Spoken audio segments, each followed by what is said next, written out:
Tonight, we reveal a hidden thread running through centuries of authority, concealment, and restricted wisdom. A link so subtle, so calculated, that the Vatican didn't merely protect it, they engineered it. A system not constructed by monarchs or soldiers, but created in obscured chambers, dimly lit gatherings, and the careful grasp of those pledged to bear the flame.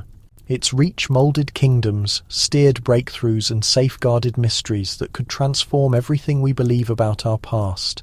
Those who attempted to follow it encountered sealed repositories, encrypted texts, and a quietness so complete it could consume entire lifetimes of researchers. And those who perceived the complete design, they disappeared behind barred entrances, their findings surrendered to the watchful protectors of understanding. Before the curtain rises, take a second to like the video and subscribe. Beneath the stone surfaces of St. Peter's Basilica, where faithful visitors bow and murmur devotions into endless time, there are passages no chart dares to show. It is claimed that within those layers, lower than the burial chambers of pontiffs, lower than the underground tombs of holy figures, a second flame flickers. Not the sacred radiance of wax lights or the daylight streaming through coloured windows, but something more ancient, more subtle, almost mortal. For generations, rumours have travelled between record keepers, church leaders and academics who traverse the Vatican's hushed passages after dark. They mention a lantern that never dims, a lantern believed to watch over the understanding forbidden to the realm overhead. They name it the lantern in the chamber. Most reject the account as legend, a romantic whisper spun by inquisitive brothers. But every legend starts with a reality someone once attempted to conceal. The account starts not in enigma, but in the thirst for understanding. When Rome crumbled in the 5th century, the civilization did not merely break apart. It contracted. Dominions fragmented, tongues faded into nothingness, and collections burned until their residue covered the horizon. Yet even as fires consumed parchment and pigment, a silent brotherhood within the faith started gathering what endured. Documents, celestial maps, pieces of non-Christian thought and technical sketches vanished from view but not from being. They were transported somewhere no conqueror could penetrate, underneath the Vatican proper. There a chosen handful became their protectors, directed not to study, only to shield. But understanding is never willing to rest. The chamber, based on historical documents, was constructed beneath the original basilica, erected by Emperor Constantine in the 4th century.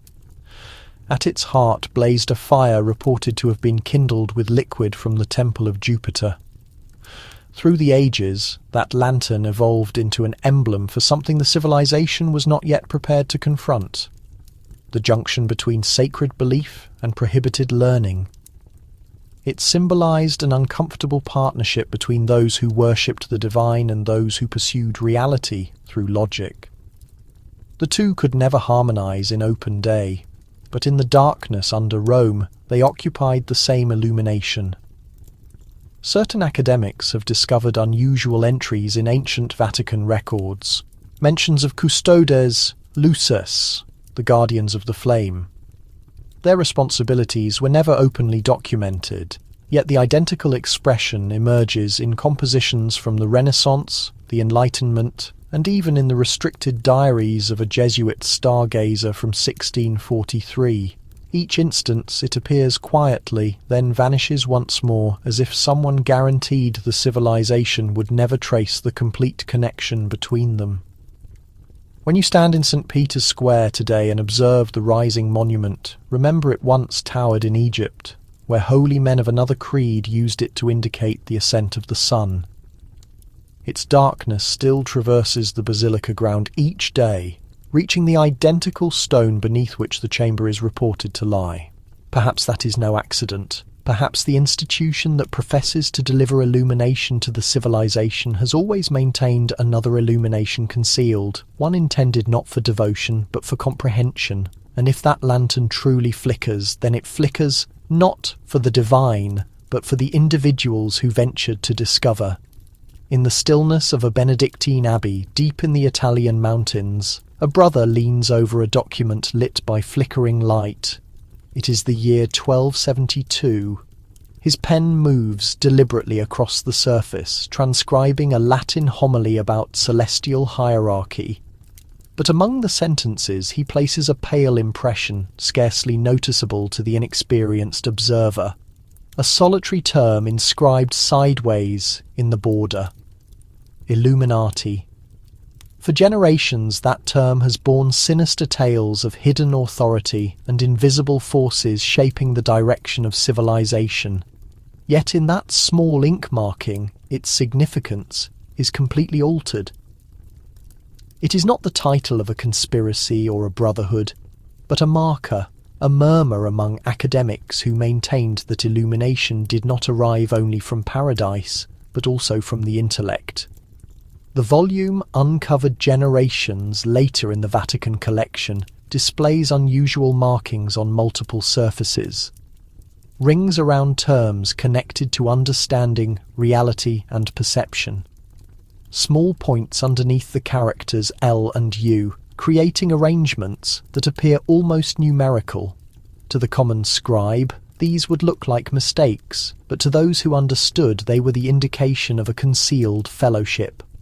A circle of brothers, researchers, and thinkers distributed across the continent who gathered not physically but through writing, creating paths for each other in the edges of volumes. They identified themselves as the Illuminati, not in pride, but in reference to enlightenment, the practice of bringing illumination to comprehension. Their aim was not uprising, but conservation. The era they inhabited was a perilous one. To challenge was to invite banishment or execution. Understanding was screened through teaching, and even the form of the planet could not be examined freely. Yet these silent individuals maintained that reality, once documented, could not genuinely be eliminated. It could be obscured, yes, but not obliterated. So they constructed a system of significance masked as devotion. They transcribed the holy texts like dutiful servants, but concealed portions of Greek thought within the ornamental frames. They noted scripture edges, with marks that related to forgotten scientific truths. In one volume, the Latin term for illumination, lux, is inscribed in golden pigment that discloses, under specific angles, the mathematics of a celestial body. It was their method of creating a communication for those who would someday comprehend. When religious officials examined these writings, the impressions were regarded as decoration, ornamentation, or damage from continuous transcription. Yet considered together, they establish a chart linking abbeys from Florence to Toledo, Paris to Cologne. A system that existed in quietness, connected not by ceremony, but by a singular conviction that sacred reality and physical reality were identical.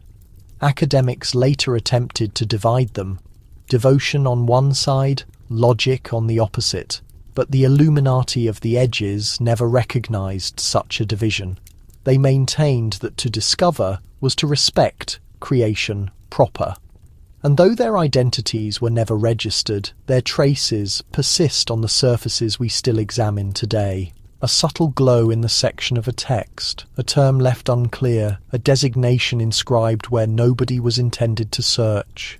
The decline of Rome did not occur in a single evening. It was a gradual dissolution, a fading of one civilization while another silently assumed its position. As territories emerged and disappeared and the pathways that once linked dominions became ruins, one assembly started to advance in silence. They were not warriors nor traders, but individuals in garments, transporting containers filled not with treasure but with understanding. From the 5th century forward, abbeys started to materialize like sanctuaries of structure in an ocean of devastation. Their function, so accounts inform us, was to maintain what remained of society. But maintenance is only one method to characterize what occurred. Another term might be accumulation. Throughout the fractured territories of the continent, monastic communities extended their authority, assembling every remaining text they could locate. Documents of Greek thought, Roman legislation, Egyptian star study, and early theological writings disappeared from common possession and resurfaced behind abbey barriers. Collections that had once belonged to settlements and academics became holdings of the faith. Each writing was transcribed, recorded, and secured. To the external civilization, it appeared like rescue. Understanding, after all, was protected within sacred barriers. But protection can also be confinement. The brothers who transcribed these materials did not transcribe them precisely as they existed.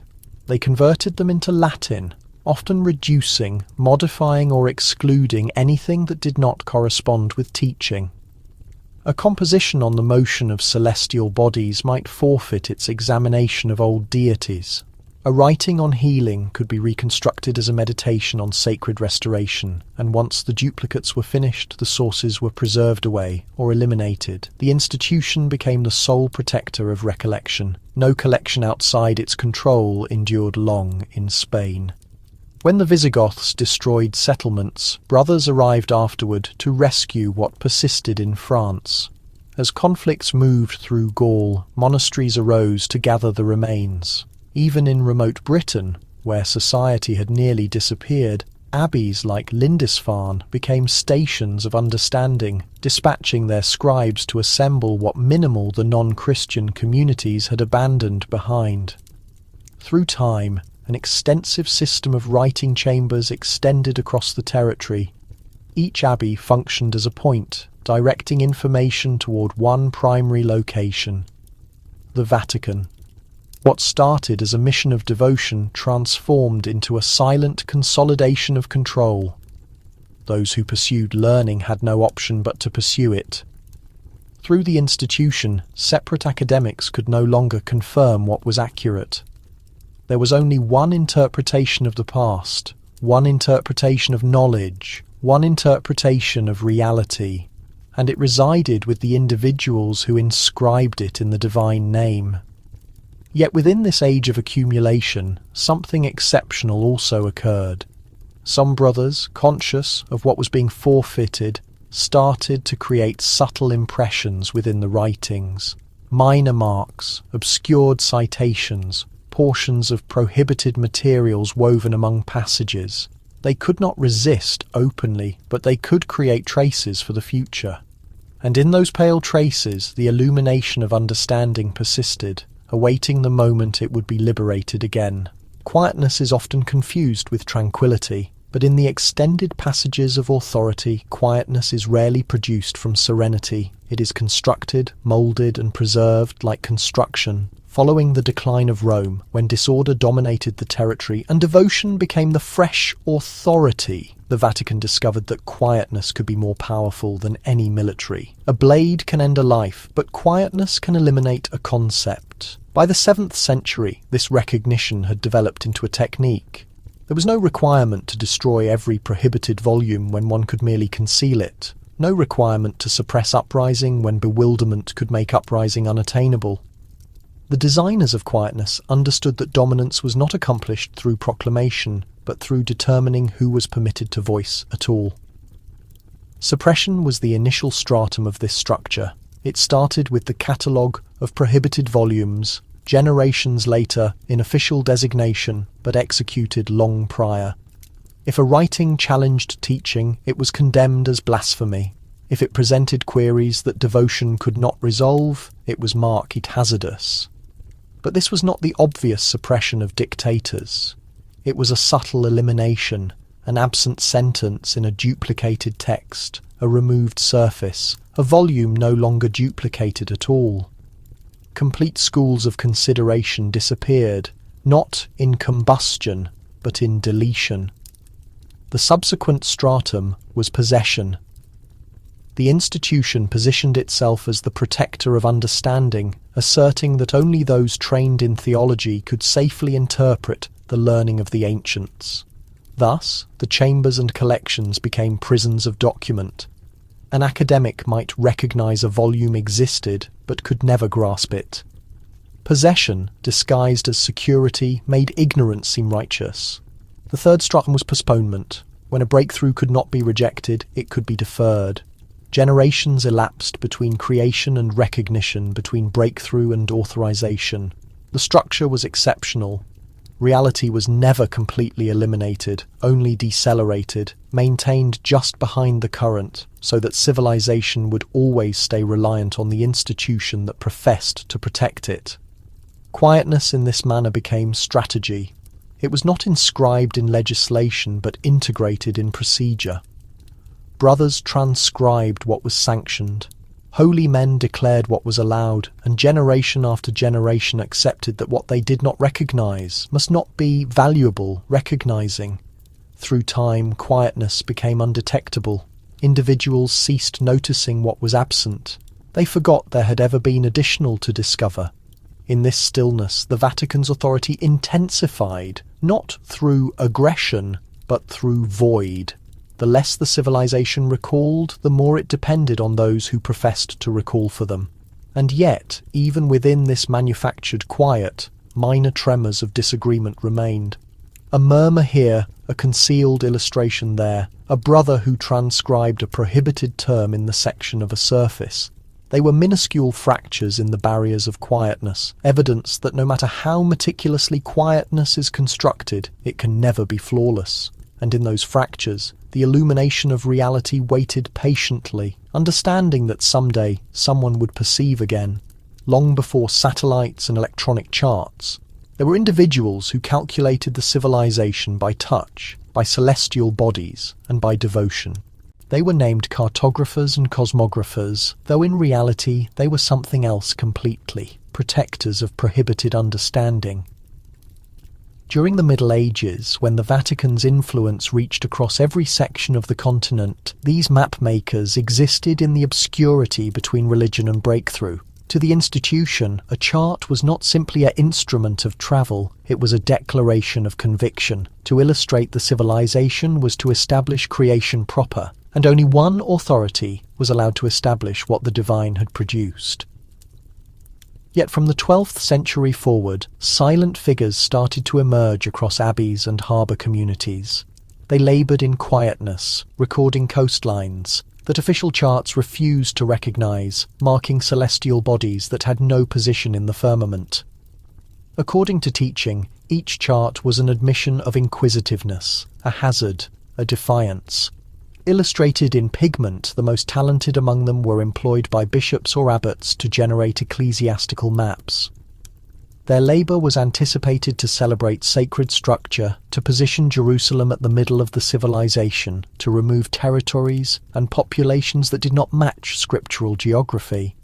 But when evening arrived and the lamps flickered low, those very same hands quietly sketched the world in its true form. Oceans extended beyond what anyone dared conceive. Continents stretched farther than was ever imagined. They charted not merely what was a fact, but also what was secretly rumoured to exist. These concealed maps were not tied to any ruler. They were bound entirely to the truth itself. Some of the documents vanished soon after their creation, locked away in the Vatican's archives or silently seized by religious officials. Others reappeared centuries later, their origins uncertain yet displaying shorelines far too accurate for their time. The Piri Reis chart, drawn back in 1513, shows Antarctica free of ice, a detail modern scientists only verified using sonar in the 20th century. How could such exactness exist before telescopes or global journeys? The explanation might be found in the unspoken promise the map-makers shared. Among Europe's scattered groups, from Venice all the way to Lisbon, a pact was maintained, an allegiance sworn not to monarchs, but to knowledge. They pledged to safeguard what they uncovered, even if they could never claim credit for it. The Church labelled them as rebels, the general public called them insane, yet they saw themselves as simply reporters. They held the belief that Earth was much older, vastly larger, and much more mysterious than any church teaching would allow. Their detailed charts became a kind of secret writing. A mountain placed at an unusual angle could be a stand-in for a specific star grouping. A winding stream might signify an erased trade route to countries removed from official record. When questioned, they claimed it was merely artistic license. In reality, it was a form of protective coding. The oath demanded they not reveal what they knew until mankind was ready to understand. And so their work floated through time like messages sealed in glass, awaiting a civilization that was not afraid of its own potential. Every stroke they made was an act of defiance, every move of the compass a hope that one day truth would no longer need to hide beneath the ink. Time is the most potent invention humanity has ever devised because it dictates not only how we experience life, but how we choose to recall it. In the ages after Rome's fall, time itself became the Church's most powerful weapon. Days, months, and years were no longer just a method to track the cycle of the seasons. They evolved into tools of worship, means to align devotion and compliance. This change began subtly in the 6th century, when a monk named Dionysius Exiguus proposed a different method to calculate the years. Instead of beginning time from Rome's foundation, he started it from the supposed arrival of Christ. The world, from that point on, would operate within a purely Christian calendar. It may have seemed like a harmless adjustment, a minor technical fix, but it was far more profound than that. It fundamentally reset the rhythm of human society. Every date preceding it became a period of darkness, every date after a steady advance toward divine order. By the time the Gregorian correction was introduced in 1582, the Church's dominance over time was total. Pope Gregory III declared the existing Julian calendar was incorrect, stating that the seasonal cycles had drifted, but beneath the technical fix was a deeper purpose. To correct the world's days was to quietly reshape its shared memory. Eras disappeared immediately. 10 days were erased in a single moment, as if history could be edited with a mere pen stroke. People went to sleep on October 4th and woke up on October 15th. Nothing changed in the night sky, yet everything had changed on official documents. From that moment forward, time itself fell under the Pope's authority. Every holy celebration, every feast, every fast was scheduled according to Church command. Even the cycles of work and rest were bent to sacred timing. By controlling the calendar, the Vatican ultimately controlled the pace of human life. Farmers planted when priests told them to plant. Scholars dated their findings by the Church's schedule. Rulers signed treaties and declared wars under its count. The measuring of time was now the measuring of obedience. But the Church's influence went even further. By managing the calendar, it also took charge of prophecy. Ancient seers, astronomers, and philosophers had connected their predictions to astronomical movements. If those cycles were altered even slightly, so, too, was their essential meaning. A prophecy set to happen in 1 century could be made to seem like it would happen hundreds of years earlier or later. Those who controlled the dates controlled the stories. It was no longer the planets that dictated when mankind should awaken, but the clergy. Across Europe, this quiet manipulation altered how people understood their role in history. Time became a narrative told by the Church, and every moment strengthened the belief that divine rule was constant, uninterrupted, and everlasting. Yet hidden in ancient records of stars and old calendars. From the East, the inconsistencies remain. The numbers simply do not line up. The sky tells a separate account, one that cannot be edited or postponed. And in that pure truth, perhaps, rests the biggest realization of all. That time itself may have been rewritten not to guide us forward, but to prevent us from recalling where we truly started. In the private rooms of medieval monasteries, education was both a treasured opportunity and a serious risk. To learn meant following a careful line between spiritual insight and punishable heresy. Yet behind the quiet devotion and the thick stone walls, a different kind of learning quietly developed. It was never publicly announced, never given a name, and still it shaped the entire future of Europe. They called it in secret, the school without a visible entrance. It had no formal rooms, no instructors who spoke openly, and no texts that could be read in public. Its teachings were whispered from one monk to another, passed along like a candle flame concealed under heavy fabric. Geometry, the study of light, and the ancient practice of memory were its fundamental subjects. It began sometime around the 9th century, when small pieces of Greek and Arabic writings started making their way into the monasteries. Translated in secret, these documents discussed mathematics, astronomy, and natural philosophy, subjects the Church viewed with deep caution. Still, certain thinkers recognized their great worth. They realized that the path to understanding the universe lay not in religious rule, but in recognizing consistent patterns. And so they began to teach one another in total silence. A monk would draw a circle in the dust while discussing scripture, and another would recognize it as a symbol for a geometric idea. A conversation about light and the divine might silently drift toward the science of glass and how it reflects. The division between true science and religious belief was blurred not by open dissent, but by a patient desire to know. Within these hidden instructions, knowledge flowed like water underground, unseen but impossible to stop. The school without a visible entrance had its own coded language. A carved spiral on a church column could symbolize the movement of the stars. A complex pattern in a colourful window might hide a complex equation. The actual structure of a cathedral could itself serve as a detailed lesson, every curve and pillar reflecting precise ratios known only to those who had studied within this private group. The monks referred to it as divine structure, but in reality it was geometry brought to life. Memory was their greatest defence. They could not write their findings down, so they trained their minds to hold entire books within their own thoughts. The old memory techniques, methods passed down from ancient Greek speakers, were revived inside the monasteries.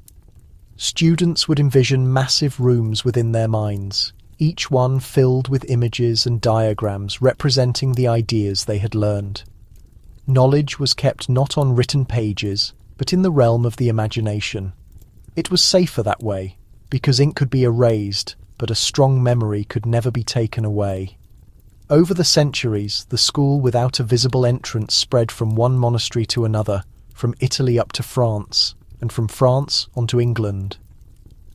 Those who were trained there later went on to design cathedrals, build complex astronomical clocks, and preserve the very core of rational inquiry that would eventually launch the Renaissance. To the Church they remained faithful, obedient monks.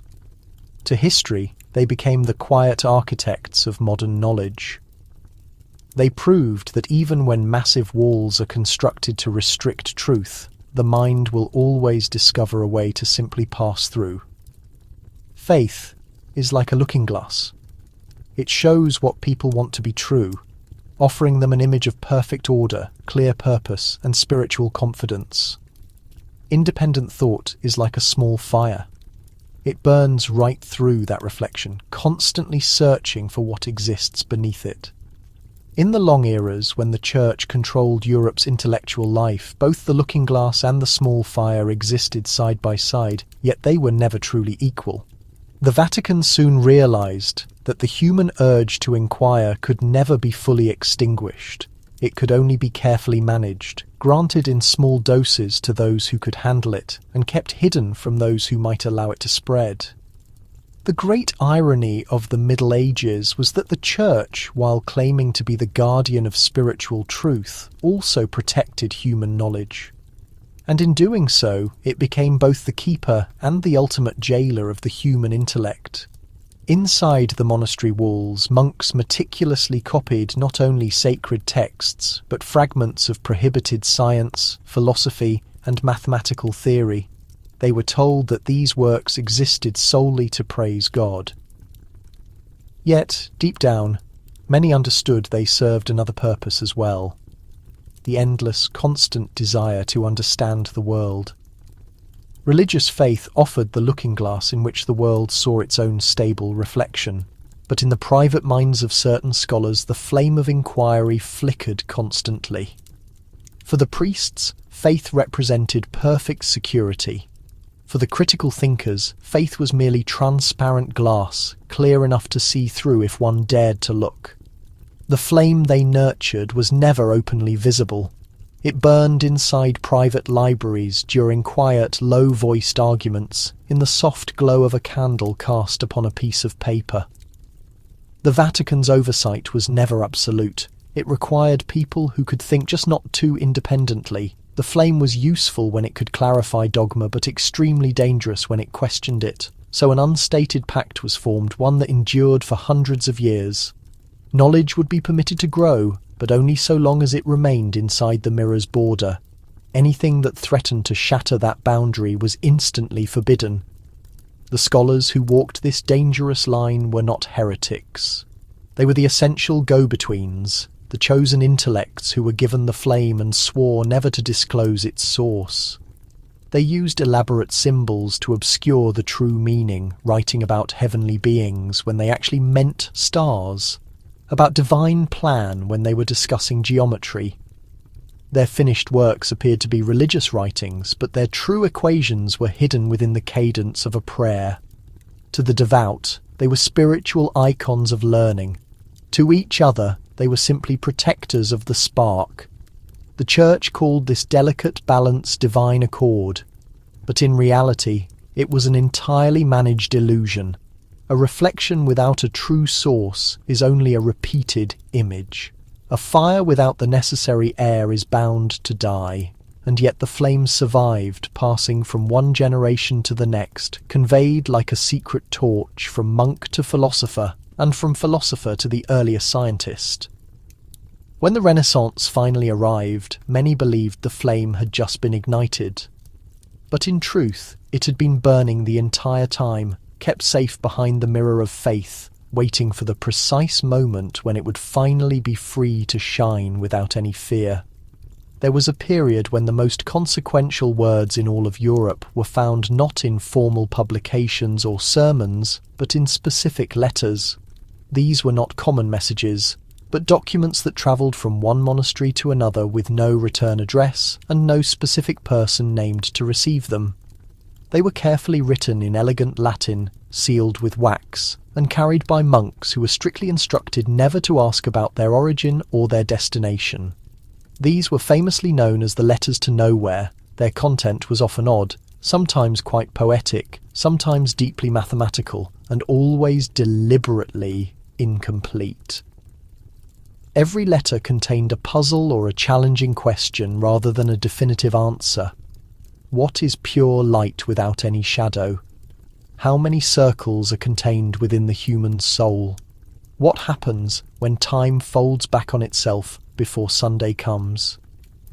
To a casual reader, these lines seemed nonsensical, but to those who understood, they were intellectual duels, riddles designed to expand the mind rather than satisfy it.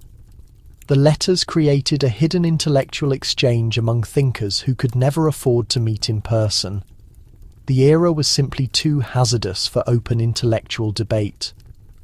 To publicly question religious teaching was a direct path to destruction. So, the scholars of faith and reason found a new path. They established their own private secret classroom delivered entirely through the post. A monk in France might receive a package from Toledo containing an unfamiliar geometric drawing and an unsigned message. A few months later, a response would arrive from Florence, elaborating on the core idea, correcting the drawing, adding an entirely new level of understanding. The complete exchange could span many years and cross multiple national borders. No one ever claimed ownership of the ideas, because the ideas were safest when they belonged to no single person. The writing style of the letters was intentionally obscure. Some utilized stories from the Bible, concealing scientific questions within the precise language of Scripture. Others employed codes taken from music theory or astronomy, substituting proper words with symbols of planets and stars. Many letters always began with the same exact phrase, lux queritur. The light is being sought. It became their regular greeting, their security code, their profound vow. The Vatican was aware of these letters, but rarely ever stopped them. They seemed harmless, merely the quiet thoughts of devout monks and scholars. Yet the knowledge they contained was utterly groundbreaking. Through this secret correspondence, concepts of physical motion, complex proportions, and even early theories of magnetism were shared long before any major university would dare to teach them openly. These were not radical figures plotting to overthrow the church. They were devout believers who felt that pure truth itself was just another profound form of prayer. They worked on solving problems, not to anger God, but to grasp his intricate design more thoroughly.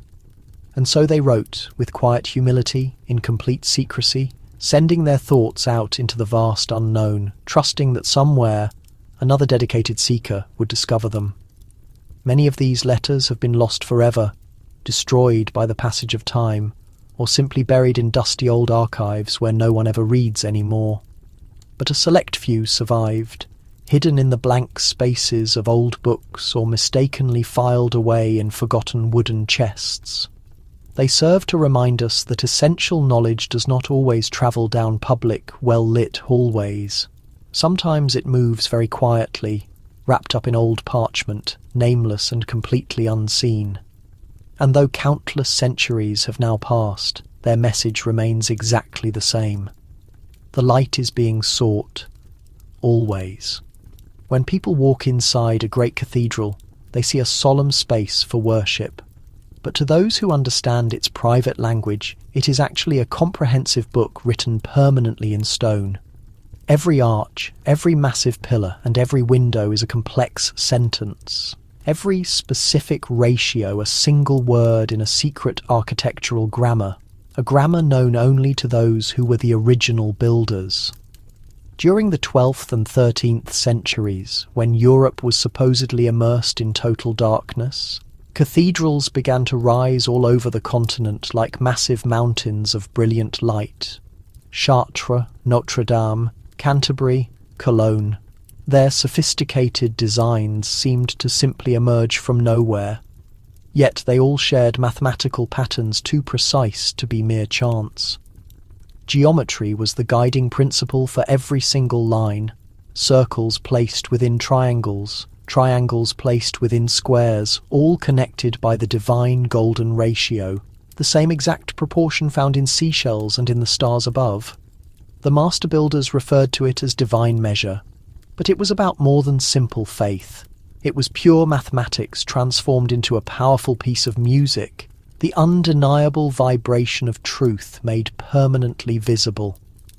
The master masons who supervised these massive projects were not simple labourers. They were the inheritors of ancient knowledge passed down from the architects of antiquity, knowledge that had survived the total collapse of Rome, kept safely within the church's own protective walls. They worked in absolute silence, communicating in specific symbols etched into the stone, with compasses discreetly carved onto temporary scaffolds. Their private guilds protected the core art of building as if it were sacred religious scripture, and in a way it truly was. They believed that creation itself could be grasped through its very structure, that by truly mastering form and light, one could closely approach the infinite mind of God. The clergy believed the cathedrals existed only to praise heaven, but the builders knew they also quietly taught lessons that could never be preached openly. Light was their most essential messenger. Stained glass windows were far more than simple decoration. They were highly calibrated instruments designed to capture and redirect sunlight in ways that perfectly mirrored the precise movements of the celestial bodies. At specific times, light would fall with perfect precision across the main altar or a chosen mosaic, marking solstices and equinoxes, aligning religious faith with the natural cosmos. To those who were initiated, these stunning effects were not miracles, but clear calculations, physical proof that divine order was in fact also natural, physical order. Every cathedral was essentially a map of the universe. Its pillars represented the elements. Its high spires reached directly towards the celestial spheres. Its underground crypts mirrored the mythical underworld of ancient memory. Even the official floor plans carried significant meaning. The cross-shaped design symbolized spiritual resurrection. But concealed within that shape were geometric structures far older than Christianity itself. Circles of 12 echoed the zodiac, the 12 primary signs, the 12 apostles, the 12 stages of alchemical change. The people who gathered beneath these vast vaults never realized that the very stones surrounding them whispered lessons in physics and ancient philosophy. They prayed to God while standing directly inside a complete textbook of the universe. The builders' coded grammar required no spoken words, only perfect symmetry and total silence. When asked about their unique construction methods, the masons would politely smile and talk about faith. But their eyes conveyed a completely different story, one of complex equations and detailed star charts. Their lasting work survives not in written books, but in the cathedrals themselves, where every single shadow and every ray of light still speaks a quiet language that very few remember how to properly read. In those silent stone walls, truth remains permanently carved, waiting patiently for someone to listen once again. There was a period when a single printed list frightened powerful kings and silenced educated scholars more effectively than any massive army ever could. It was known as the Index Librorum Prohibitorum, or the Index of Forbidden Books. Established by the Vatican in the year 1559, it clearly named every book that no faithful Christian was permitted to read. To be caught owning one meant risking formal excommunication, or something far worse. To have written one meant risking the severe punishment of being burned. Yet, like every major wall constructed to contain human knowledge, the Index became something more than just a simple obstacle for those who possessed the ability to read beyond the surface. It was a direct invitation. The published list was extensive and changed frequently. Works by philosophers, scientists, poets, and even certain priests regularly appeared on its pages. Galileo, Copernicus, Descartes, and thousands of others eventually joined its growing ranks. But the fascinating detail is that most of the books officially outlawed by the Church were the very ones that dared to ask fundamental questions about the ultimate nature of truth, time, and the universe. To those who were fearful, the Index served as a stern warning. To the intellectually curious, it functioned as a precise map showing exactly where the doors of prohibited thought could be located. Within monasteries and great universities, quiet rumours circulated among younger scholars. If you truly wished to know what the Church feared most, you only had to consult the official list. The names of the banned books began to shine like hidden stars, each one acting as a ghostly guide to a completely new frontier of human understanding. Copies of these forbidden works did not actually vanish. They simply were moved underground. Secret private libraries appeared in damp basements, cramped attics, and hidden compartments built behind heavy chapel walls. Some devoted priests themselves became quiet protectors of the forbidden works, believing that knowledge, like pure light, could be slowed down but could never be truly annihilated. Every time the Church officially removed a name from the record, another determined hand would secretly rewrite it in invisible ink. It was a quiet, continuous uprising, fought not with lethal weapons, but with simple, powerful words. The Index essentially gave immense power to the very things it was trying to condemn. When a book is officially declared too dangerous, it instantly becomes irresistible. Readers felt powerfully drawn to the very sense of danger, sensing that anything so fiercely prohibited must contain something profoundly true. Over the countless centuries, the Index grew heavier, thicker, and more desperate in its content. By the 19th century, it included thousands of titles from every corner of the known world. But it was entirely unable to stop the surging tide of human curiosity. The new printing press had made absolute secrecy simply impossible. Knowledge multiplied far quicker than the official censors could possibly destroy it. By the time the Church formally ended the Index in 1966, its original purpose had already been completely overturned. What began as a tool for intellectual suppression had ultimately become a powerful memorial to human curiosity. Each banned book was a simple monument to a fundamental question that had once been suppressed. Today, historians view the Index not just as a painful symbol of intellectual fear, but as a perfect, clear reflection of relentless human desire. It demonstrates page after page that essential knowledge will always find a way to escape through the cracks of ultimate control. The forbidden becomes the perfect guide. The severe warning becomes the necessary call to action. And in the end, the very list that attempted to completely erase truth became the one thing that successfully kept it permanently alive. The year was 1472. The entire atmosphere in Rome felt heavy with lingering candle smoke and a palpable, quiet tension. Behind the elaborate marble walls of a nameless chapel, a small, exclusive group of men gathered long after midnight. They arrived from two distinct worlds that were never supposed to intersect. On one side sat bishops covered in rich scarlet robes, their heavy rings displaying golden authority. On the other were scholars, mathematicians, and physicians. Men whose deep curiosity had brought them dangerously close to being labelled as heretics. The meeting itself was never formally documented, yet subtle whispers of it have echoed across centuries. Some referred to it as the Council in Shadow. It began with a tense argument, spoken softly yet carrying the immense weight of fear. The Church, one bishop admitted, could no longer stop the accelerating spread of new knowledge forever. The older world was slowly reawakening. Books that had once been secretly hidden were now being copied extensively.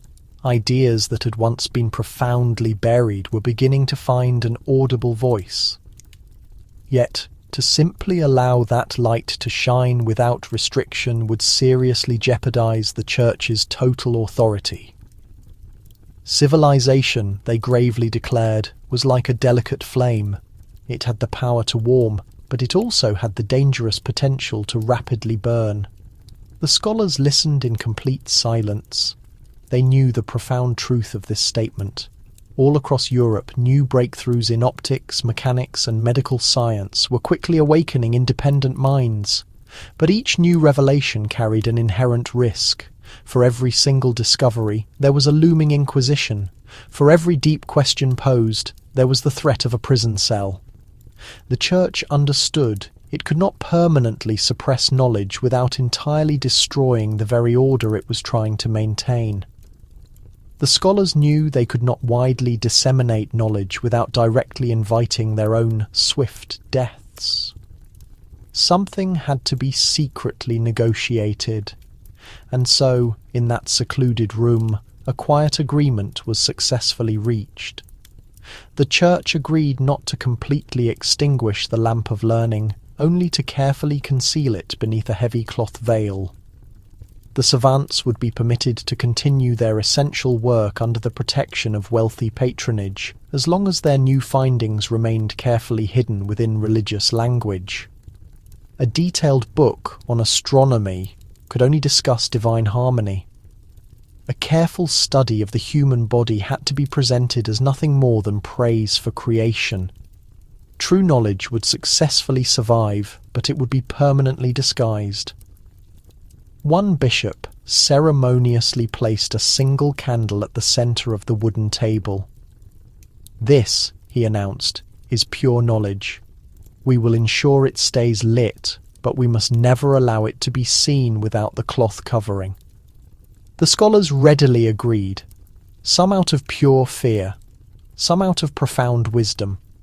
They fully understood that if the flame completely died, the Dark Ages would truly never end. As the small candle burned down low, a deep silence fell over the room. And one by one, the men solemnly placed their hands over their hearts, swearing to protect the hidden light until the wider world was truly ready. When the first rays of dawn finally appeared, the chapel doors opened and the council silently vanished into history. No official documents were signed, no new decrees were announced, but the profound effects of that night rippled for centuries to come. The Renaissance would ultimately rise not as a chaotic revolution, but as a controlled sunrise, the quiet lamp burning gently beneath its protective veil. And though no known record bears the Council's name, the world that followed forever bears its indelible mark. A light that quietly glows, but never fully erupts. A pure truth that actively lives, but never openly speaks. A hidden flame that waits for the inevitable moment when the protective veil will finally be lifted away. History typically suggests to us that the Renaissance was a sudden, miraculous resurgence, an explosion of human genius that occurred after a long 1,000 years of intellectual darkness. But what if it was never a truly spontaneous cultural awakening at all? What if the intense light of the Renaissance had actually been burning quietly the entire time, safely hidden behind thick monastery walls, merely waiting for the necessary permission to finally be seen? The widely celebrated rediscovery of profound ancient wisdom during the 14th and 15th centuries may not have been a genuine discovery. Instead, it may have been a controlled exposure, a carefully measured opening of a vast vault that had been deliberately locked by design. For many centuries, Europe had been repeatedly taught that knowledge was extremely dangerous. Then suddenly, it was globally celebrated. Artists, architects, and deep thinkers began producing works of astonishing, breathtaking brilliance.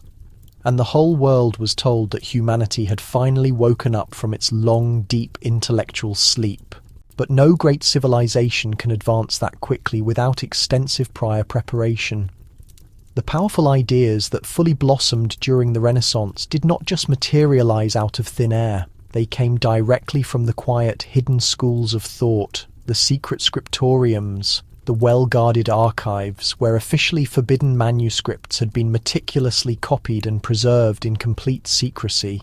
Those original monks who once whispered about geometry and light had planted important seeds that would only fully bloom when the Church finally determined that the time was right for the whole world. The eventual release of this knowledge was not chaotic, it was carefully managed. The Church permitted certain specific works of the ancient thinkers to re-emerge, but always through carefully chosen intermediaries, trusted men of faith who could frame these old ideas in a safe, theologically acceptable light. Plato was welcomed back, but only as a reliable Christian philosopher.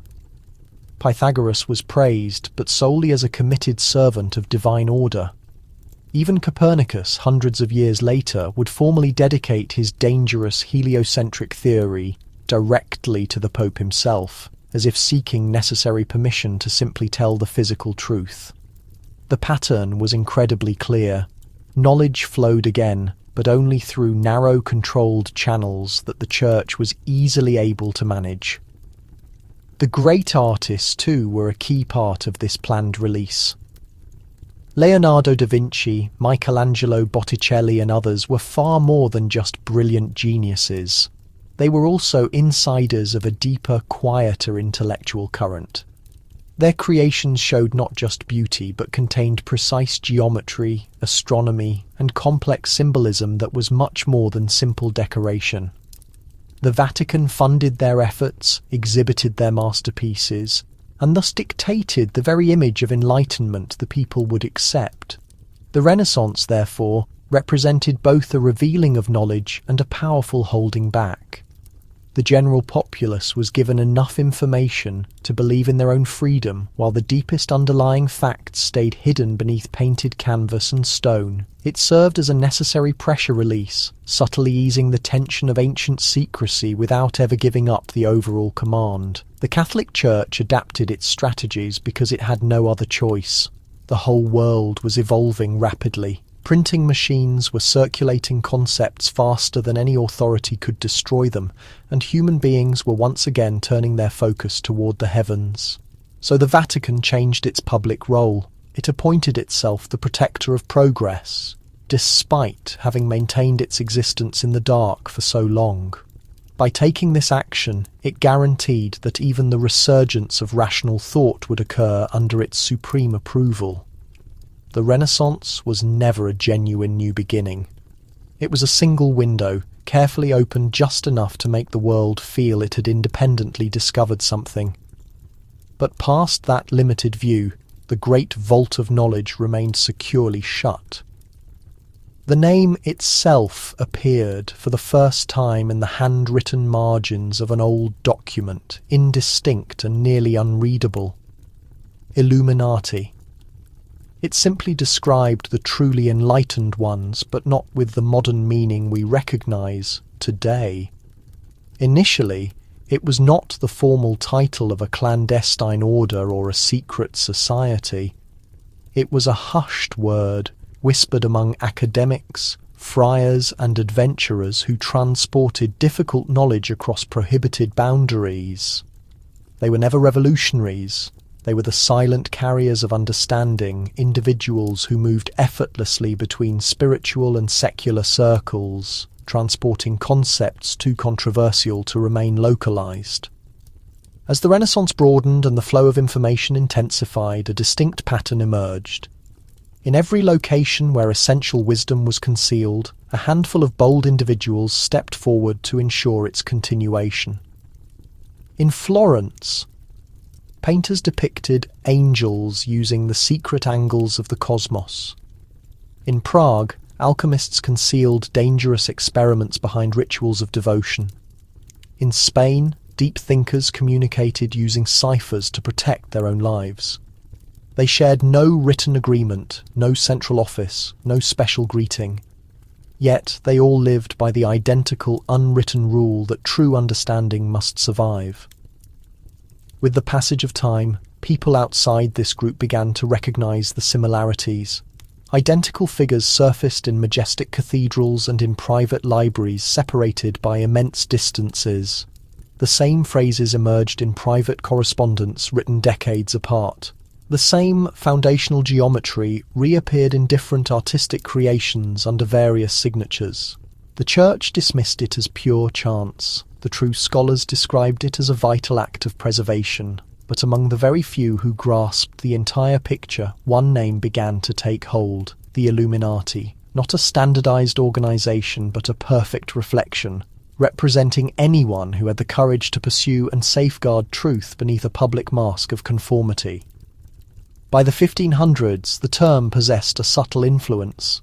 To some observers, it was a damning label. To others, it was a profound source of pride. The Vatican allowed the concept to exist as long as it posed no threat.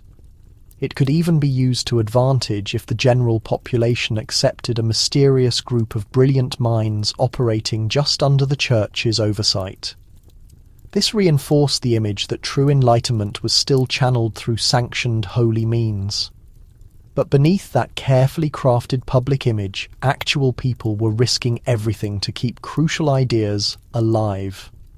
They gathered in dimly lit rooms, exchanged encoded charts, and diligently copied ancient writings onto small pieces of leather. They understood that discovery would bring quick and total retribution. Yet they persevered, convinced that knowledge could conquer the darkness if enough dedicated people maintained the flame. Forward. The name Illuminati became both their defense and their downfall. It gave identity to a movement that could never openly be seen. Over generations, elaborate fictions developed around it, transforming history into mythology. The world forgot that before the dramatic tales, before the waves of paranoia, the word meant something fundamentally simple. Those committed to learning, those who refused to let the tiny flicker of wisdom go out.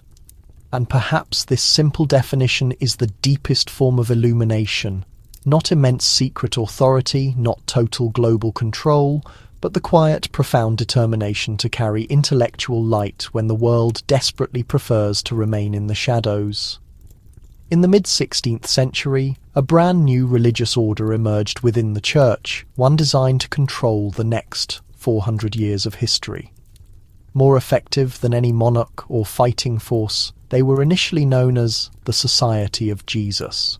But the public came to recognize them by a distinct, simpler title: the Jesuits. Initially, they presented themselves as modest educators, missionaries, and men of learning. But beneath that exterior, they were much more intricate. They were the Church's most extraordinary intellects and its most perfectly obedient soldiers, connected by commitments of devotion so absolute they could operate with the flawless synchronicity of a single mind. Their founder, named Ignatius of Loyola, realized that true power no longer belonged solely to monarchs or armies. It originated from the mind. So he assembled a force based on scholarship. The Jesuits immersed themselves in astronomy, mathematics, languages, philosophical studies, and the emerging fields of science that grew from a rapidly changing era. They established prominent universities across Europe and well beyond, from the city of Rome to far-off Beijing, from Paris to Lima.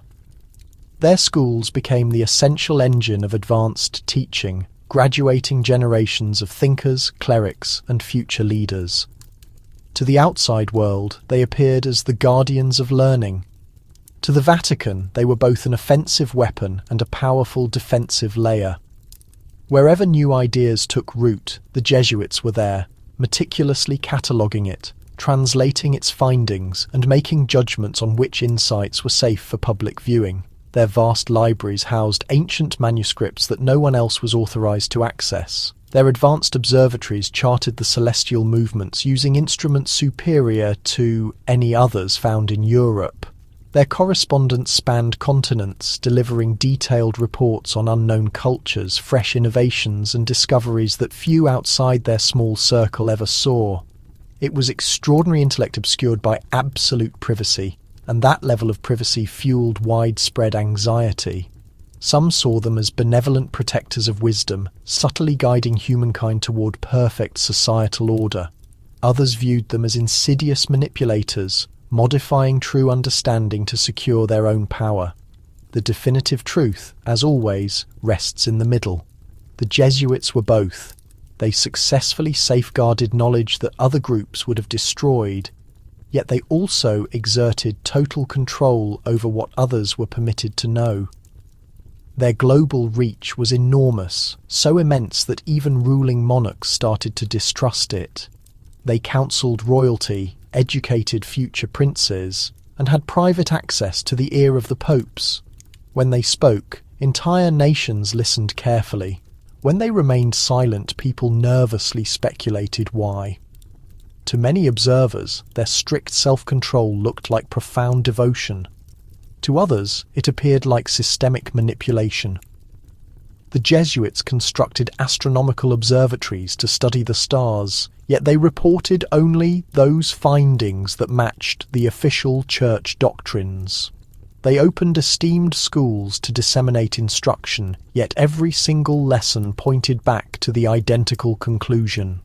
That absolute truth had its single source in Rome. Eventually, even the Vatican grew apprehensive of their pervasive influence. They had become excessively powerful, too autonomous, and held too much secret information. In 1773, Pope Clement XIV officially disbanded the entire order, describing it as a painful but necessary cleansing. But within just a few decades, they silently reappeared, stronger and more subtly influential than before. The central dilemma regarding the Jesuits was never about loyalty or outright opposition. It concerned perfect equilibrium, the enduring philosophical debate of whether profound knowledge should reinforce authority or be its supreme guiding principle. And until that profound debate is permanently resolved, the shadow cast by the Jesuit network will never fully dissipate. Deep beneath the expansive marble courtyards of the Vatican, far below the catacombs, and quieter than the resting places of the dead, there is reputed to be a secret archive that no one has ever been allowed to completely examine. Its formal designation is the Vatican Apostolic Archive, but those familiar with its history refer to it by a different name: the Vault of Contradictions. It is a sealed location where complete opposites exist simultaneously, a massive library where the sacred doctrines and the strictly forbidden texts rest on the very same shelf. Accepted theology sits directly beside radical astronomy. Mystical writings are stacked next to detailed mechanical blueprints. The absolutely divine is stored adjacent to the rigorously mathematical. To the outside observer, this combination sounds logically impossible, yet that exact paradox is the defining feature of the entire place. For countless generations, the Church has claimed the essential role of protecting truth. But truth, much like actual fire, cannot be managed without risking self-immolation. So instead of utterly destroying every concept it found threatening, the Church chose to keep everything. Every single emerging concept, every heretical claim, every major discovery that could potentially undermine its power was sealed away rather than permanently erased. The paradox became official policy: keep all, disclose nothing. Within those unlit, silent halls are said to be the life's work of history's greatest minds. Some are famous, others completely forgotten. Galileo's personally written, forbidden observations regarding the orbits of the planets, Da Vinci's sketches of machines that were simply too advanced for his lifetime, alchemical texts penned in tongues no one alive can now decipher, maps from antiquity that charted coastlines centuries before they were officially surveyed. The Vatican does not deny these vast archives exist. They only forbid access to them. Scholars must name each item they want to see, as if they already possess the knowledge of its contents. But how is one supposed to request an artifact they have never been told is even there? That is the quiet genius of the vault. It successfully hides not just sensitive data, but the very knowledge that certain data is missing from history. History itself is not some straight line. It is a tapestry woven in layers. For every ancient script that posits Earth as the single centre of creation, a contradicting one details its orbit around the Sun. For every long-held argument about what constitutes divine will, there is a clear scientific observation of pure natural law. These inherent contradictions are not mistakes. They are entirely intentional, kept preserved side by side so that one truth can never be completely erased, yet never fully confirmed either. This strategic balance ensures the Church remains both correct and morally right, regardless of which century it happens to be standing in. Even the archivists are rumoured to be split, some dedicated purely to faith, others serving only the brutal fact. The outcome is a strange kind of standstill, a moment frozen in time where human knowledge neither advances nor vanishes, but simply waits. The Vatican frequently presents the vault as a sign of its grave responsibility, claiming its role is a guardian of the past. Yet in its essence, it acts as a mirror reflecting human nature itself. It shows the perpetual struggle between what we desperately believe and what we truly know. If the vault's contents were ever fully disclosed, the world might finally realise that faith and science were never truly enemies, but merely different reflections of the same underlying search. But perhaps that is precisely why it will never be exposed in total silence. The contradictions carefully maintain their delicate balance.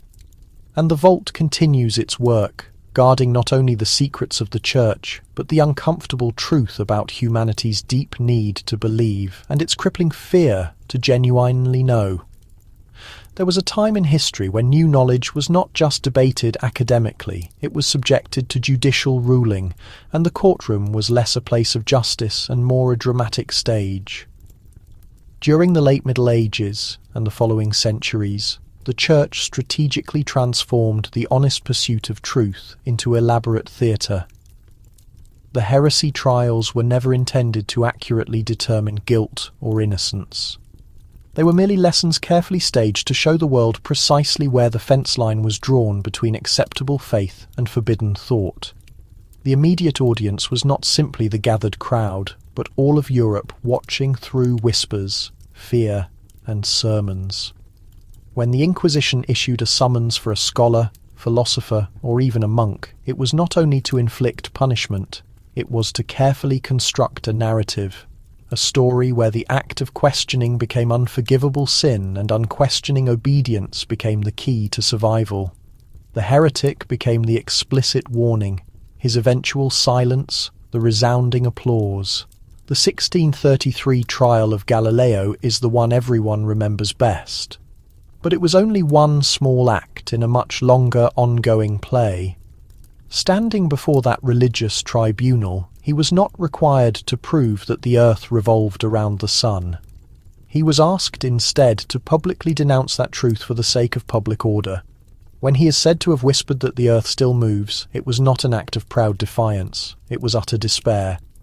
The church had absolutely no need to kill him. It was completely sufficient to make him publicly kneel and bow. That specific image of a kneeling genius held far more power than any public execution ever could. It communicated to every single thinker watching that new discovery was permitted, but only ever within the strict boundaries predefined by faith. The same scene had been performed countless times before and would be again for ages. Monks who translated ancient Greek writings without official permission, physicians who studied the fragile human body with too much closeness, astronomers who mapped the stars in ways that did not match the creation narrative in the book of Genesis. Each one was brought before a formal tribunal, condemned as being arrogant and paraded as a terrifying example. But what most people never quite understood is that the church did not destroy the work of every heretic. Often it kept multiple copies, quietly filed away for later, internal study. The whole public performance was never about the nature of truth itself. It was entirely about controlling the stage. The heretic's ideas were securely locked away while his harsh fate was widely publicized. The burning of new books and the burning of human bodies were never simple acts of ignorance. They were intentional signals, boundaries drawn clearly in smoke, and past those boundaries there was only silence. Even during the Renaissance, when both art and science appeared to thrive, the theatre of control continued. Scholars learned how to speak using allegory, to discreetly hide complex equations within hymns, and to write about the movements of angels when they actually meant the planets. They publicly performed obedience in order to protect their deeper understanding. The church allowed them their creative stage so long as they faithfully knew their roles. It was a very delicate balance, a play that truly never finished, because even now, the memory of those old trials still echoes powerfully. Every single age has its own newly drawn fence line, and every serious thinker must individually decide how close they dare to stand to it. The theatre of heresy was ultimately never about a battle between faith and reason. It was about the terrible fear that if truth ever spoke too loudly, the audience might finally stop believing in the script. In the bustling, vibrant streets of Florence during the notable year of 1492, artists were diligently labouring over their canvases. Printers set fragile type in their dark workshops, and instrument makers skillfully shaped precise devices from brass and wood. Yet very few people knew precisely who supplied the necessary coins, the rare materials, or the simple permission to work without perpetual fear. Behind every single brushstroke, every precisely printed page, every compass calibrated to the stars, there was a single financial hand that remained entirely invisible. The benefactor chose to leave no signature. History carelessly forgot to ask who was actually paying the candlemaker. Yet the candle flame burned much brighter only because of that silent, quiet support. All across Europe, this identical pattern repeated itself. In Venice, a discreet printer produced books containing new translations of ancient writings in total secrecy, funded by a patron whose identity was never officially recorded. In Paris, a skilled clockmaker constructed precise astronomical instruments with a level of accuracy far beyond his own personal comprehension, his professional fees delivered in heavy, unmarked sacks. These were the ghosts of financial patronage guiding the essential flow of knowledge. Without any form of public recognition, the entire system remained subtle. Too much public fame could fatally endanger the recipient. Too much extreme secrecy could dangerously slow all progress. So the phantom patrons mastered the art of balancing generous funding with absolute discretion. The Church, being fully aware of this deep-seated practice, sometimes tolerated it simply because it effectively ensured that new discoveries could be gently guided rather than ruthlessly suppressed. If a printer happened to learn too much too quickly, the Vatican maintained the ability to intervene before the radical ideas spread too dangerously. If an artist worked in alignment with the sacred principles of the time, the benefits were silently approved and protected. Florence, Rome, Prague and Cologne eventually became the key centres of a hidden support network. An intellectual underground economy of wealthy patrons supplied hard-to-find books, crucial tools and essential advice, but they never sought credit for any of it. The recipients, completely aware of this invisible helping hand, left faint clues of their work in the margins of their old manuscripts or subtly within the geometry of their architecture, yet they very rarely acknowledged the source of their funding. It was a complex system specifically built to safely move valuable knowledge through truly dangerous times. Some modern historians carelessly dismiss this pattern as mere coincidence or common generosity. But clear patterns consistently emerge when studied carefully. The same prominent families appear again and again as reliable sources of financial support for thinkers and inventors whose names are now famous, yet the vital link to their quiet benefactors vanished from the official records. The phantom patron successfully ensured that the lamp of learning remained lit, that new discoveries were carefully nurtured, and that fresh ideas could survive just long enough to be shared when the time was finally right. Artists painted their masterpieces, printers published their pamphlets, instrument makers took their measurements, and the benefactor always remained a shadow. No signature, no grand monument, no public recognition. Yet without this quiet, unseen hand, much of the knowledge we now celebrate as the Renaissance might have been delayed, completely destroyed, or simply never even created. It was a true partnership of silence and collective vision, a secret pact between those who possessed the ability to imagine and those who possessed the resources to provide. The world may never know their actual names, but the works themselves are conclusive proof that someone deeply believed in the power of light, even when the streets were dark and history forgot to ask who was the one carrying the candle. The year was 1610, and the whole of Europe was standing precariously on the brink of a quiet revolution. It was not marching armies that brought change, nor kings who issued new decrees, but small instruments that could easily fit into a scholar's hand. Telescopes and microscopes began their gradual appearance, widening the world in fundamental ways that no painting or book ever could achieve. The telescope was pointed toward the heavens and instantly revealed new planets, moons, and stars moving in complex patterns that directly contradicted centuries of previously accepted doctrine. The microscope then revealed a new, intricate universe so tiny that it immediately defied imagination, teeming with forms of life unseen by any human eye before. These crucial new inventions did not cause noise on any battlefield, yet they possessed far more power than any cannons or swords. They fundamentally changed what humans were suddenly able to see, and what humans can clearly see ultimately shapes what humans inevitably believe. The Church, which had so long claimed the sole authority to define all truth, immediately understood the impending danger. If the heavens could now be precisely measured, if the stars failed to align with established scripture, then the entire story of creation itself might be called into question.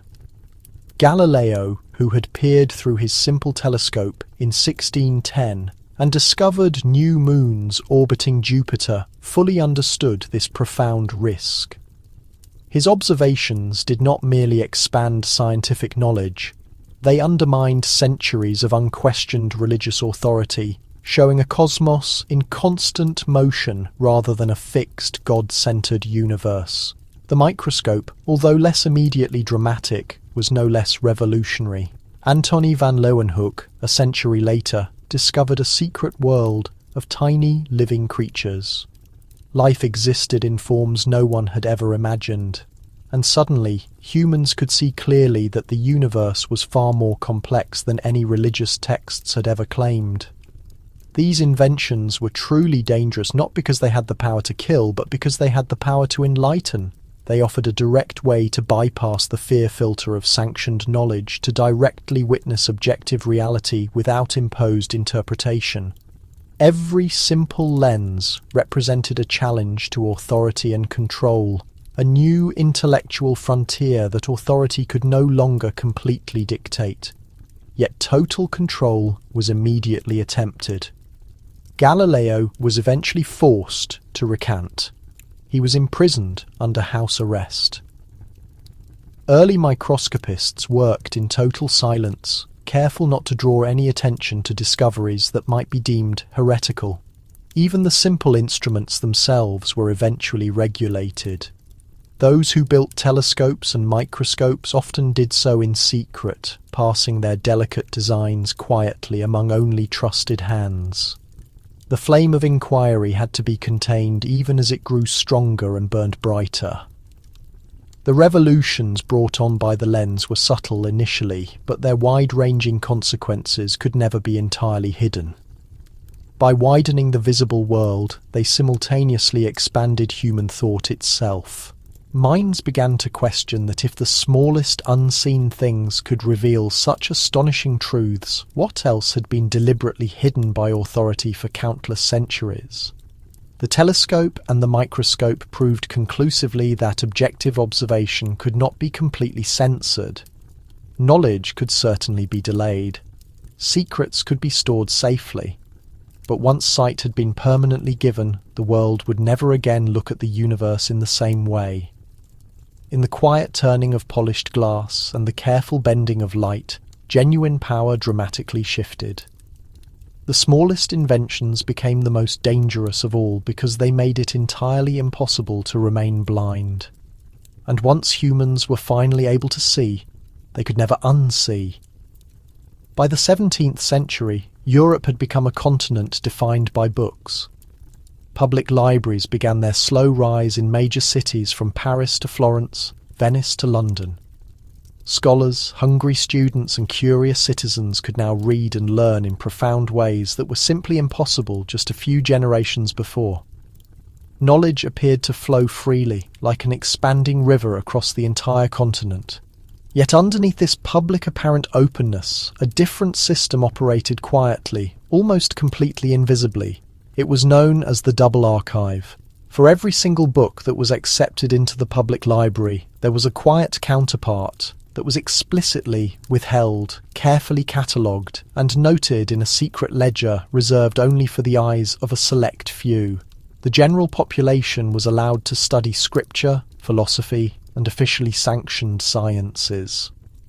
But the forbidden knowledge was consistently stored elsewhere. It was never destroyed, only discreetly hidden away. The double archive system created a careful, deliberate balance. Public libraries served to educate, to satisfy basic curiosity within safely defined boundaries. The private ledger, however, ensured that anything too dangerous, too disruptive, or too genuinely enlightening for the masses remained strictly under control. Manuscripts on alchemy, new astronomy, alternative philosophies, even ancient texts that strongly contradicted established doctrine were quietly filed and watched over. The custodians of this secret ledger were highly trained, often members of specific monastic orders, the powerful Jesuits, or scholars sworn to a lifetime of secrecy. They all knew that a single misstep could quickly unravel centuries of careful control. Each ledger entry was a precise record of what existed, who had been granted access, and what could potentially be allowed to resurface publicly in the distant future. In this meticulous way, the Church and its allied scholars maintain not only knowledge, but total power over memory itself. The public saw a world of learning rapidly expanding every year and simply assumed history and science were progressing naturally and inevitably. But the double archive ensured that the deepest, most transformative ideas were purposely delayed, sometimes for generations at a time.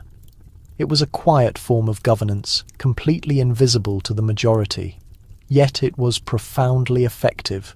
Ideas did not simply vanish. They were preserved, measured precisely, and released only when the timing perfectly aligned with the needs of authority. The system was not inherently evil. It was only extremely precise. It reflected a central belief that true knowledge could be dangerous if released too quickly, that minds needed to be carefully guided before being allowed to wander too far from the path. Over time, the public catalogue and the secret ledger grew right alongside each other, two parallel maps of human thought, one completely visible, one carefully hidden.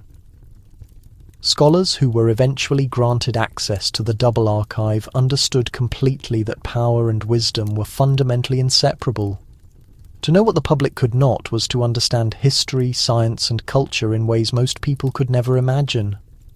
And so the double archive gradually became the invisible engine of human civilization, quietly shaping what future generations would be allowed to learn, what questions they would be allowed to ask, and what profound truths they might never truly see. Libraries were allowed to bloom, but the ledger ensured that some doors permanently remained closed, that some flames were permitted to burn only for those who had been chosen to carry them forward. In this delicate balance, knowledge was both widely shared and strictly protected. Freedom and control intertwined completely in silence. By the late 17th century, a new layer of European society had begun its quiet emergence, hidden in completely plain sight. Freemasons, Rosicrucians, private academic societies and intellectual salons all quietly flourished in major cities from Paris to Vienna. They were all secret spaces where knowledge, ritual, and influence intensely intertwined, forming a network operating entirely beyond the immediate eyes of kings and the watchful clergy. By day, members might attend their church, kneeling before the altar and dutifully following the rules of official faith. By night, they would gather in private lodges, makeshift laboratories, and exclusive drawing rooms to share innovative ideas that could not possibly be spoken aloud during daylight hours. The lodges were not always active conspiracies. They were silent schools in the art of secrecy, incubators of new mathematics, natural philosophy, and the study of the human mind. Each member quietly carried the essential training from earlier, even more clandestine networks. The scholars who had skillfully survived centuries of censorship, the silent teachers of a school without any door. Symbols and complex rituals became the primary language. The compass, the square, the sun, the all-seeing eye, all of them encoded centuries of guarded knowledge, geometry, and philosophy. To the uninitiated, the elaborate ceremonies appeared strange or completely meaningless.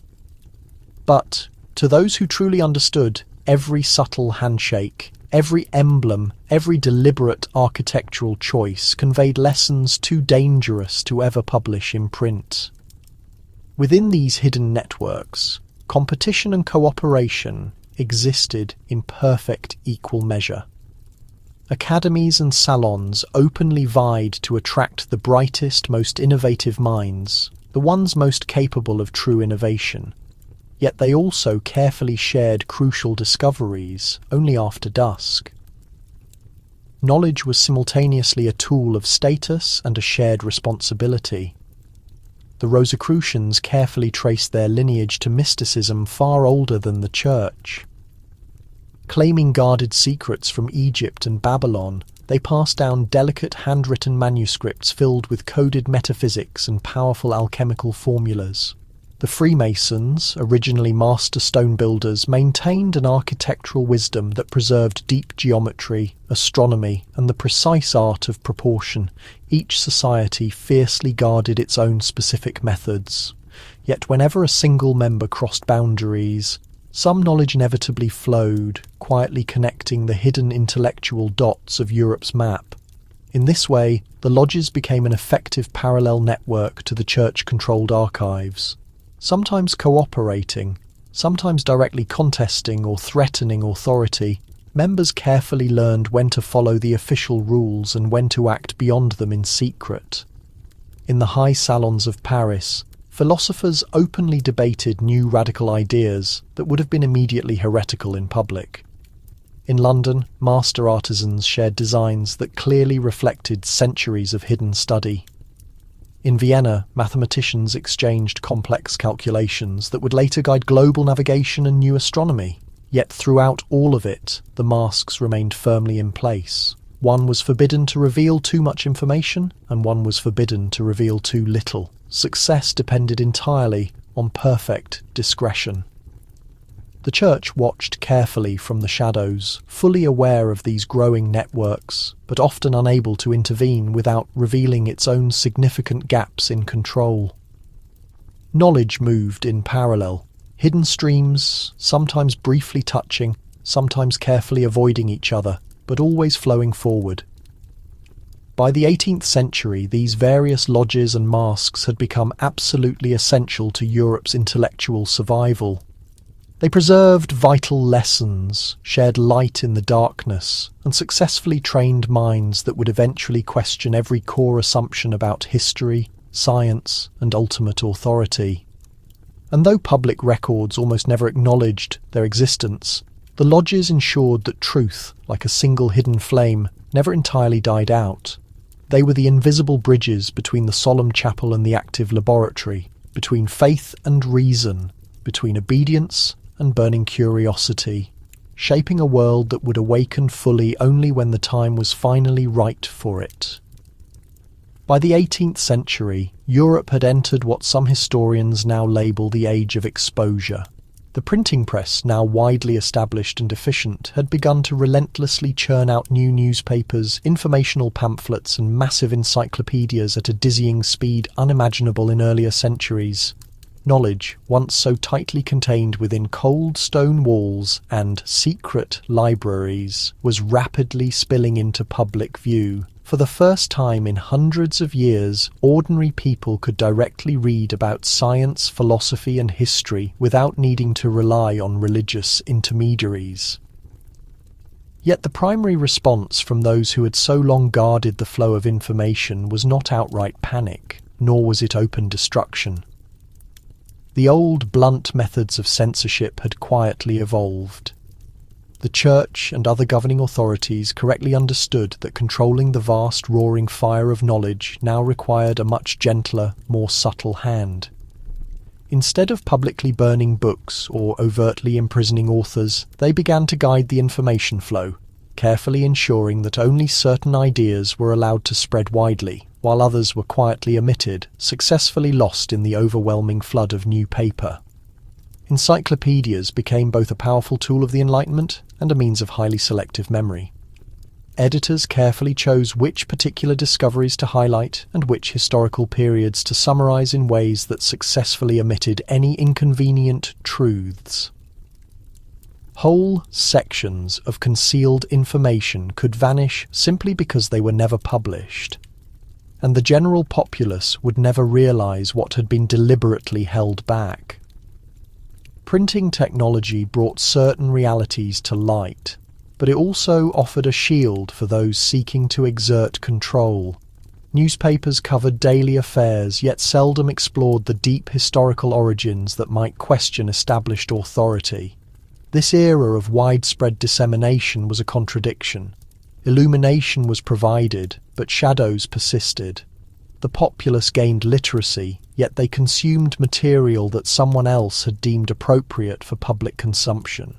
Meanwhile, confidential archives continued to safeguard the most sensitive knowledge, those records capable of overturning universally accepted accounts.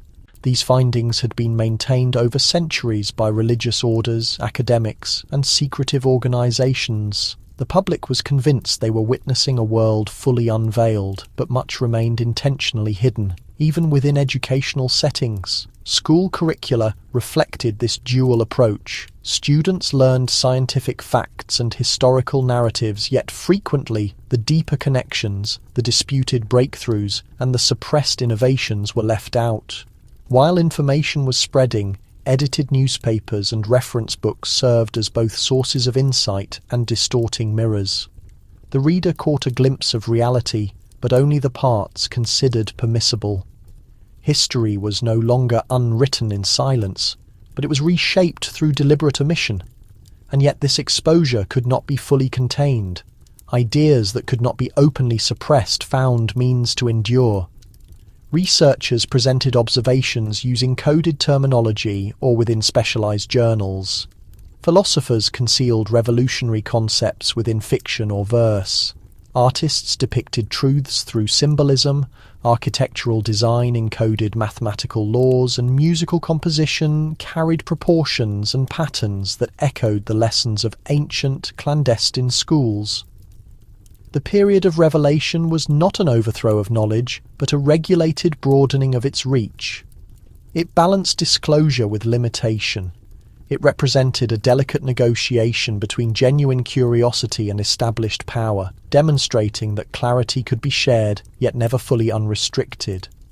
Those who paid close attention learned to infer meaning from the subtext, to recognize the importance of what was missing just as much as what was present, and to question why some facts were publicly applauded while others were silently ignored. In this way, the age of printed material became a measure of critical perception, teaching not just what to know, but also how to understand who controlled what was authorized for view. By the 20th century, the term Illuminati had been transformed. Once whispered in the footnotes of old writings, it evolved into a persistent rumour, a symbol of mistrust, and eventually a target of mockery. Fiction, motion pictures, and comic books portrayed the Illuminati as shadowy schemers, secretly governing the world, their genuine origins distorted into a mere joke. This modern perception, while entertaining to some, serves a function deeper than amusement. Derision is the newest barrier guarding the oldest secret. The very notion that an association might evaluate, silently safeguard, and manipulate public opinion is rendered ludicrous, and consequently dismissed from any serious consideration. The stories of Freemasons, Rosicrucians, hidden guilds, and covert networks are reduced to jokes, internet memes, and dramatic storylines. The authentic history of scholars guiding knowledge across time, of spiritual figures and scientists defending dangerous principles, is substituted by fantasy. Yet the underlying pattern persists. When something is made too fantastic or too ridiculous to be taken seriously, genuine inquiry dies before it has a chance to take root. The public laughs, and the desire for truth, which once travelled cautiously through correspondence, meeting places, and sealed archives, is halted by cynicism and dismissal. History itself becomes spectacle once more.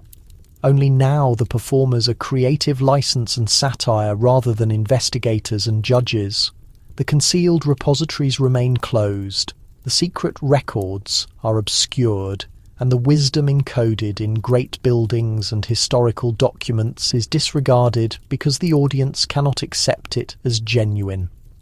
Popular entertainment transforms the names into emblems of excessive suspicion and domination, but it also ensures that the actual narrative is hidden in the most obvious place, plain sight. The exaggeration does more than simply entertain. It protects the hidden rooms, the records, the vital spark. It guarantees that the average person believes the door is imaginary and does not even consider trying to open it.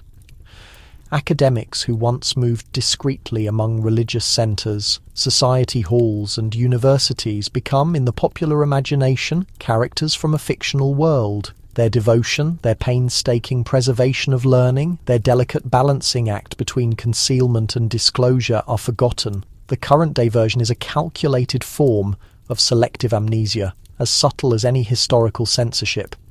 It shifts focus from real methods of safeguarding and control to invented conspiracies that are harmless for the general public to consume. And yet, for those motivated to search, the clues remain. Architectural plans encode mathematical truths, archives contain contradictory evidence, letters hint at crucial questions, and society halls house emblems of centuries-old knowledge. The public scorn does not eliminate them. It only shields them from those who are satisfied with superficial explanations. In the 21st century, the Illuminati is more than just an organization or a persistent rumor. It is a filter through which society processes the challenging concept that profound knowledge and authority have long coexisted, subtly, invisibly shaping the world without drawing attention. Mockery becomes a defense stronger than physical boundaries because it persuades everyone that the path never existed, while the light continues to shine on the other side, patiently awaiting someone who dares to see past the trivialization. And so the fundamental patterns survive, disguised in myth, preserved through laughter. As the modern interpretation echoes across time, reminding us that truth does not always seek recognition, we return to the hidden room, deeper than any conventional library, beneath rock passages that have not seen daylight for hundreds of years. The atmosphere is cool and still, the quietness absolute. Here the second source of light burns, a radiance not meant for public display or commendation, but for those with the courage to seek it out. It is flawed and human, yet it illuminates more than what can be perceived visually. Every document, every diagram, every detailed sketch is placed deliberately, not for ease of access, but to challenge understanding. The hidden room does not provide answers, it poses questions. Each shelf, each carefully preserved ancient book, each concealed space holds a piece of understanding, a fragment of a complex puzzle that cannot be solved by one generation alone. It is an intentional invitation. The institutions, the academics, the covert groups who maintained this illumination understood that enlightenment must be earned. It cannot be freely given to those who are unprepared. The vault waits patiently for those who are willing to look past what is obvious, who grasp that what is not revealed is as significant as what is openly displayed outside its walls. The world continues according to structures shaped by centuries of management, suppression, and direction. History is written, taught, and retold in ways that are comforting and diverting. Yet the second lamp remains undisturbed, shining quietly beneath the weight of established convention. Its glow does not reach the streets, the schools, or the daily papers. It is reserved for deep contemplation, keen observation, and the resolve to pursue it. This light demands perseverance. It requires asking questions that may never be fully resolved and a curiosity that resists easy appeasement. The lamp itself makes no judgments. It neither validates nor condemns. It simply exists, a persistent reminder that profound knowledge, once kindled, cannot be extinguished, even when it is concealed. The second lamp teaches through its absence as much as through its illumination. The missing pages, the unread works, the inconsistencies deliberately maintained, all of it serves as a navigational guide for those alert enough to notice. Every hidden detail is a clue, a lesson in critical thinking, an invitation to delve further. Some have encountered it briefly in writings, in symbols carved into structures, in tools that analyze the heavens and the constellations. They quietly and secretly carry the light forward, ensuring that the flame endures. For the next generation of seekers, the narrative does not conclude simply, nor does it guarantee straightforward solutions. That is the entire point. Knowledge is not a reward to be simply claimed, but a continual expedition to be undertaken. The second lamp remains just beyond grasp because only the dedicated effort to reach it holds importance. The challenge is uncomplicated. Pursue the light, even when it is purposefully kept out of immediate view. Analyze, observe, decipher, and share what you discover. For the world is constantly ready to dismiss, to distract, to mislead. The lamp asks only that you pay attention, that you care deeply, that you remain resolute. And so we depart the vault, the long passage of documents receding into darkness, the air still charged with potential. The second lamp continues to burn, patient, unpretentious, and enduring, waiting for the individual who will not merely observe but truly recognize that the quest for illumination is never finished and the very act of seeking is its own reward.